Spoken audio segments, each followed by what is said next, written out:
আমাৰ দুটা ডেজিগনেটেড মানে ক্যাম্প আমাৰ জিলা প্ৰশাসনৰ ফালৰ পৰা আৰু টুৰিজম ডিপাৰ্টমেণ্টৰ ফালৰ পৰা প্ৰস্তুতি কৰা হৈছে।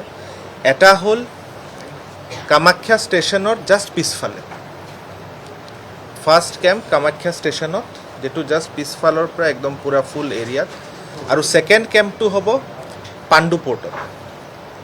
চ' এই দুটা কেম্পত আমাৰ যিমান ডিভটিজসকল আহিব তেখেতসকলে থকাৰো ফেচিলিটি থাকিব। ফেচিলিটি মানে আমি পূৰা মুকলি কৰি দিছোঁ এৰিয়া, তেওঁলোকে আহি থাকিব পাৰিব। তাতে ভাণ্ডাৰা থাকিব, য'ত খানাৰ ব্যৱস্থাটো থাকিব, হেল্থৰ ছিষ্টেম থাকিব, পানী, টয়লেট, চেনিটেশ্যন, গোটেইখিনি বস্তুৰ ইতিমধ্যে প্ৰিপাৰেশ্যন লোৱা হৈছে। নাও যিকোনো এজন ডিভটি যদি কামাখ্যা ষ্টেচনত আহি তেওঁলোকে নামে, প্ৰথমত তেওঁলোকৰ তাতে কেম্পটো থাকিব। এই কেম্পটো যেতিয়ালৈকে ফুল হৈ নাযায় তেতিয়ালৈকে তেওঁলোকে তাতে থাকিব পাৰিব।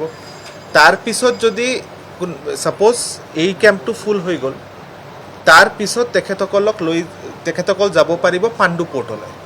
চ' এই যাতায়াতৰ কাৰণে কামাখ্যা ষ্টেচনৰ পৰা পাণ্ডু পৰ্টলৈ যাতায়াতৰ কাৰণে ASTCৰ পৰা বাছৰো ব্যৱস্থা থাকিব, তেওঁলোকে আপ ডাউন কৰিব পাৰিব। এতিয়া পাণ্ডু পৰ্ট আৰু কামাখ্যা ষ্টেচনত আমাৰ ভাণ্ডাৰা থাকিব। আজি ভাণ্ডাৰা যিমান এপ্লিকেশ্যন আহিছে তেখেতসকলৰ লগত মোৰ পাৰ্চনেল মিটিং এটা আছে।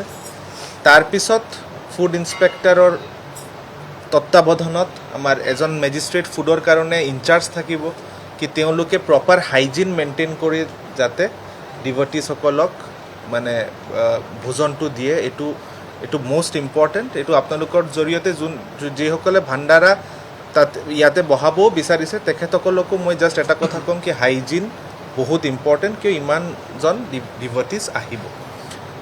তাৰপিছত তাতে একৰ্ডিংলি PHE ডিপাৰ্টমেণ্টৰ পৰা পানীৰ যোগান কৰা হ'ব, আৰু তাৰ কাৰণেও ডেজিগনেটেড মেজিষ্ট্ৰেট থাকিব, যোনে পানীটো টাইমত আহি আছে না নাই এইটো পূৰা ভালকৈ চাব লাগিব। পানী, খোৱা পানীও আৰু টয়লেটৰ পানী। চ' এই দুটাই অলৰেডি PHE ডিপাৰ্টমেণ্টে প্লেনিং কৰি পেলাই কাম চলি আছে, আৰু 22 তাৰিখৰ পৰা গোটেই বস্তুটো ৰানিং হৈ যাব। নেক্সট আমাৰ কেনেকৈ মুভমেণ্টটো হ'ব, মই এটা কথা ক্লিয়াৰ কৰি দিব বিচাৰিছোঁ। ট্ৰাফিক কনজেশ্যন আৰু বাকী ৰোডৰ ইছ্যুৰ কাৰণে আমি কেম্পৰ পৰা মন্দিৰলৈকে কিন্তু কোনো ট্ৰান্সপৰ্টেশ্যন ফেচিলিটি নিদিম। কোনোবাই ট্ৰান্সপৰ্টেশ্যন ফেচিলিটি নিজে কৰি আহিছে, কোনোবা খোজকাঢ়ি আহিছে, এইটো তেখেতৰ ব্যক্তিগত কথা। আমি ট্ৰান্সপৰ্টেশ্যন ফেচিলিটেশ্যন কৰিম অকল কেম্প টু কেম্প মুভমেণ্টৰ কাৰণে। কি কোনোবাই যদি কামাখ্যা ষ্টেচনত নামি পেলাই পাণ্ডু পৰ্টত যাব বিচাৰে, তেওঁৰ হাতত লাগেজ থাকিব পাৰে।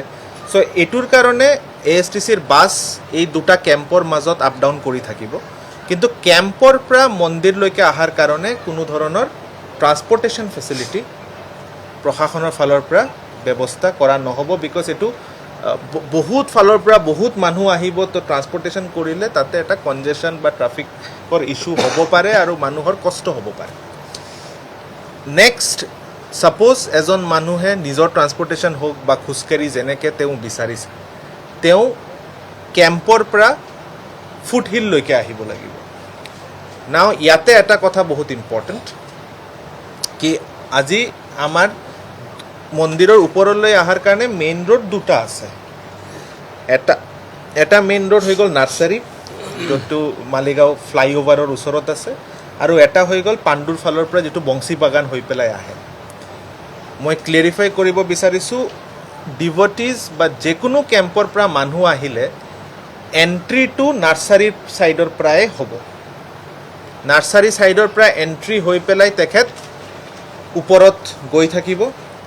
তাৰপিছত ত্ৰিনাথ পইণ্ট এটা আছে, তাৰ পৰা লেফ্ট গৈ পেলাই বংশী বাগান হৈ পেলাই ৱেষ্ট গেট হৈ পেলাই মন্দিৰত সোমাই ওলাই অহাৰ টাইমত চেণ্ট্ৰেল গেট, যিটো মেইন গেট হৈ পেলাই ওলাই আহি আকৌ নাৰ্চাৰী পইণ্টলৈকে যাব।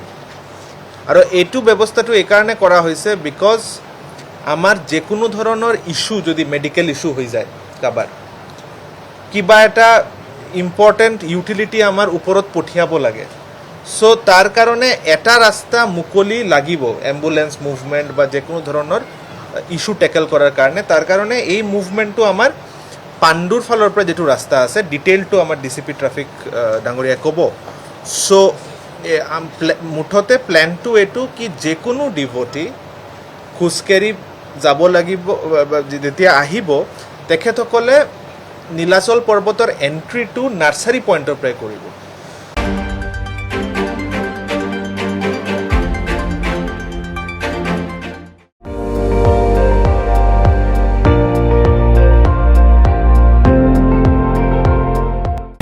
আপুনি চাই আছে ND24 সৰ্বশ্ৰেষ্ঠ নহয় সৰ্বোত্তমৰ দৌৰত